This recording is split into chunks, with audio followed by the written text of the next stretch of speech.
Penutupan siklus akuntansi perusahaan jasa. Kita cermati bersama siklus akuntansi perusahaan jasa ya, dimulai dari transaksi, jurnal, posting ke dalam buku besar, kemudian membuat neraca saldo, melakukan jurnal penyesuaian, kemudian membuat kertas kerja dan laporan keuangan, dan pada siklus yang terakhir adalah menutup jurnal penutup dan juga membuat jurnal pembalik. Ini adalah satu siklus.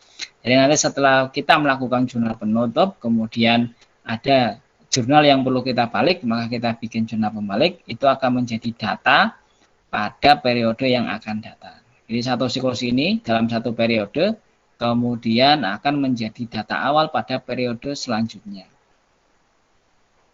Ya, jurnal penutup.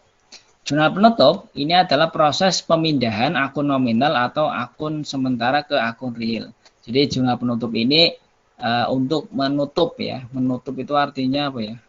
Mengenolkan lah ya. Kalau dalam akuntansi kita mengenolkan atau kita pindahkan dari akun-akun yang sifatnya sementara, akun nominal ke dalam akun real. Akun sementara itu siapa saja? Ada pendapatan dan beban. Jadi kedua akun ini harus kita tutup.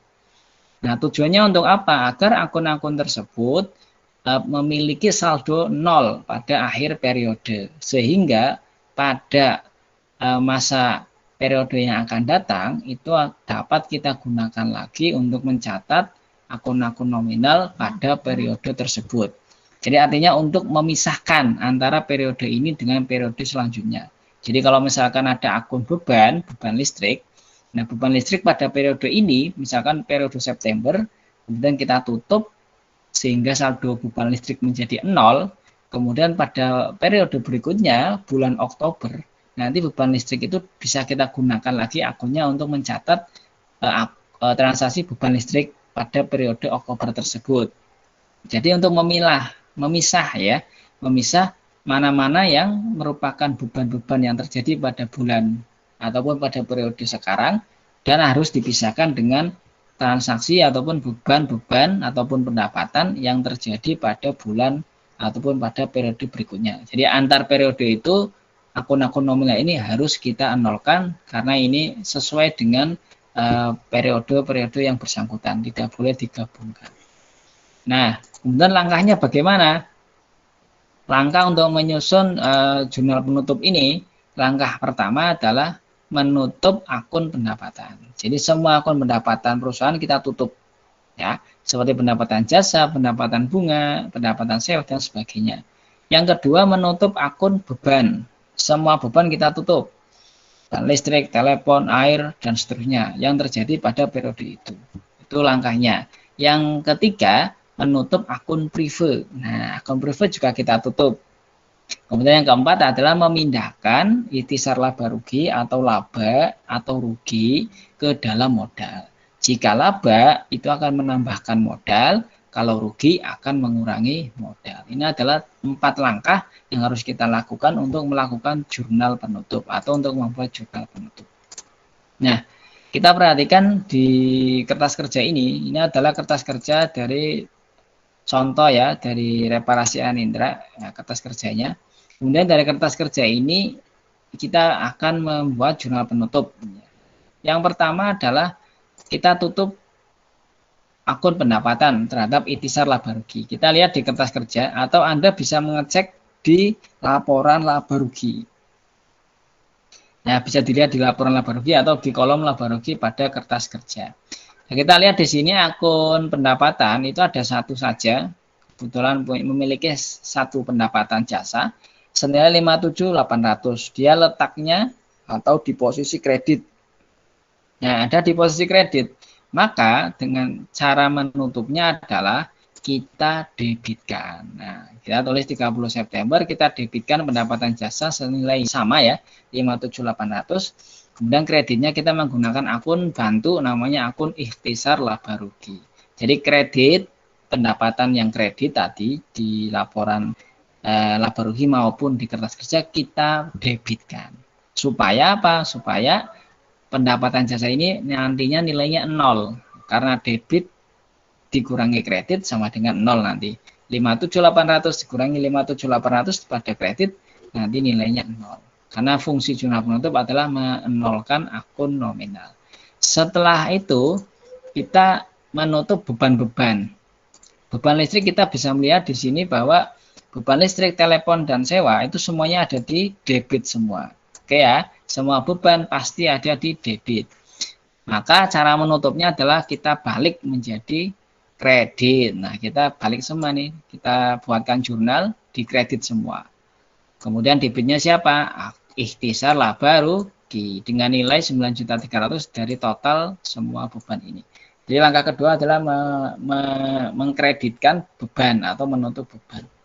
Langkah ketiga adalah menutup prive. Nah, prive ini kita cermati di neraca ada prive 5.000 atau 5 juta di dalam kolom debit. Maka cara menutupnya adalah kita balik menjadi kredit. Nah, kita pindahkan ke kredit, kita kreditkan ya. Kita buatkan jurnal penutup dengan dikreditkan 5 juta. Kemudian modalnya juga kita debit 5 juta. Karena asumsinya prive ini akan berkurang, kemudian akan mengurangi modal.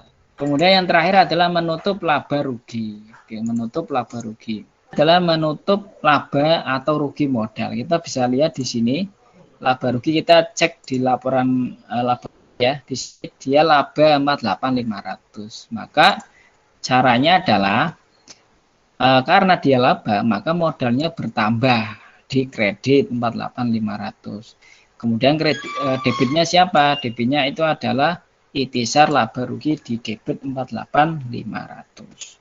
Nah, ini adalah cara untuk menutup laba terhadap modal. Nah, kalau rugi kita balik saja. Kalau rugi itu kan mengurangi modal, maka modalnya ada di debit, kita masukkan ke debit ya, labanya. Kemudian kreditnya ikhtisar laba rugi, tinggal dibalik. Ya, tinggal dibalik, kalau rugi tinggal dibalik. Jadi ini adalah langkah-langkah untuk membuat jurnal penutup ya. Ada 4, menutup pendapatan, menutup apa, dan kemudian menutup juga memindahkan laba rugi dalam modal. Ini adalah cara untuk membuat.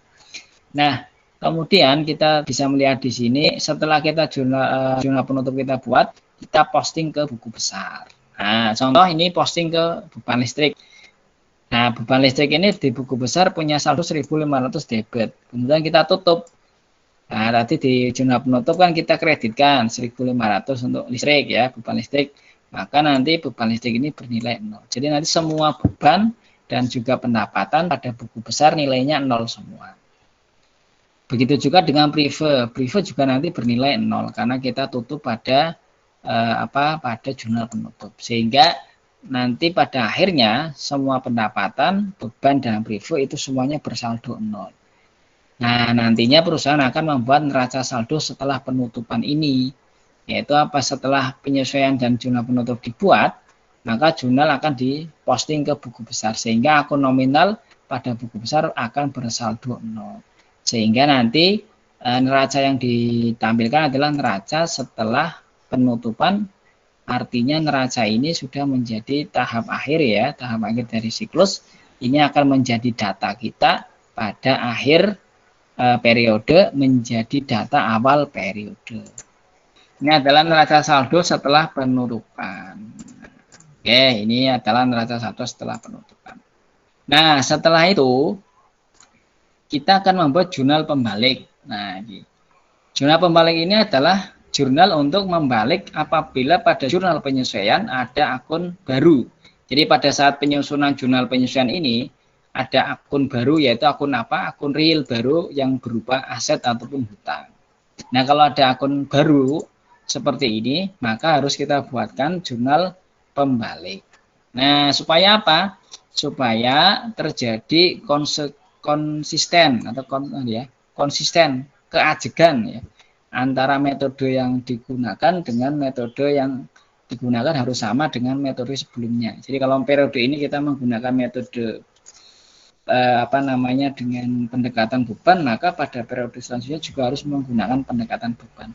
Nah, jika ada muncul akun baru, akun real baru ini, aset dan utang, maka kita buatkan jurnal pembalik. Jadi kalau tidak ada ya maka tidak perlu. Nah, biasanya sering terjadi jurnal pembalik ini adalah transaksi yang sini ada 4 macam ini ya. Beban dibayar di muka jika diakui sebagai beban. Jadi kalau perusahaan membayar sewa, beban asuransi, beban iklan itu dibayar di muka. Jadi bayar untuk 5 tahun ke depan, bayar iklan untuk 1 tahun ke depan. Ya itu kan namanya bayar di beban dibayar di muka. Nah diakui sebagai beban. Jadi dicatat menggunakan akun beban. Beban listrik, beban asuransi, beban sewa dan seterusnya. Itu nanti harus kita buatkan pembalik. Pendapatan diterima di muka. Jadi kita memiliki pendapatan, menerima uang dari pelanggan, tetapi kita belum memberikan jasa. Itu namanya pendapatan diterima di muka. Nah, uang yang kita terima ini kita akui sebagai pendapatan. Nah, ini namanya pendapatan diterima di muka, ini perlu kita balik. Kemudian yang ketiga, pendapatan yang masih harus diterima. Jadi kita sudah memberikan jasa kepada pelanggan, kemudian kita belum menerima uangnya, itu kan menimbulkan piutang. Nah, piutang inilah nanti yang harus kita buatkan jurnal pembalik. Karena muncul akun piutang, itu artinya akun real baru, ya, maka kita buatkan jurnal pembalik. Begitu juga dengan nomor 1 dan 2, tadi juga memunculkan akun real baru. Kalau yang nomor 1 memunculkan akun beban dibayar di muka, itu nanti masuk harta. Kemudian pendapatan diterima di muka itu nanti masuk utang. Sehingga ini perlu dibuatkan jurnal pembalik. Dan yang terakhir, beban yang masih harus dibayar. Misalkan gaji yang harusnya dibayar bulan ini, dibayarnya periode ke depan. Maka ini menjadi utang gaji. Maka karena muncul utang gaji, ini adalah akun real baru yang muncul pada penyesuaian. Maka kita buatkan jurnal pembalik. Itu ya, ada 4 jenis transaksi yang perlu kita jurnal balik. Nah, bagaimana caranya? Nih, kita kasih contoh.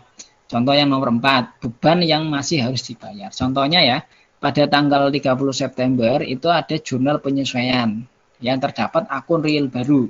Yaitu apa? Utang gaji. Jadi ada utang gaji yang belum dibayarkan kepada pelanggan, kepada karyawan, maka ini menjadi utang gaji ya. Utang gaji bertambah 1 juta di kredit, kemudian beban gaji bertambah 1 juta di debit. Ini adalah pada saat jurnal penyesuaian. Nah, di jurnal penyesuaian ini ada utang gaji. Nah, karena ada utang gaji ini maka harus dibuatkan jurnal pembalik. Nah, jurnal pembalik ini tanggal berapa? Jurnal pembalik itu adalah pada tanggal 1 periode berikutnya, awal bulan ya. Awal bulan atau awal periode kita buatkan jurnal pembalik. Caranya gimana? Tinggal dibalik saja, dibalik dari jurnal penyesuaian. Jadi yang beban gaji ini tadi di debit kita balik menjadi kredit, kemudian yang utang gaji kredit kita balik menjadi debit, sehingga pada tanggal awal periode ini nanti utang gaji yang muncul pada neraca tadi, neraca awal periode itu ada utang gaji, nanti akan bersaldo 0. Kemudian beban gaji pada awal periode belum muncul, nanti muncul menjadi negatif 1 juta. Jadi memindahkan supaya konsisten dengan metode yang periode sebelumnya.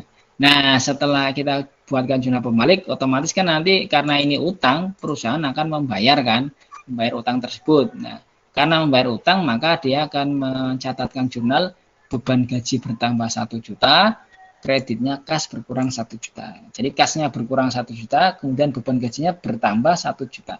Padahal tadi sebelumnya ketika kita membuat jurnal pembalik, itu beban gajinya bernilai negatif 1 juta. Pada buku besarnya bernegatif 1 juta.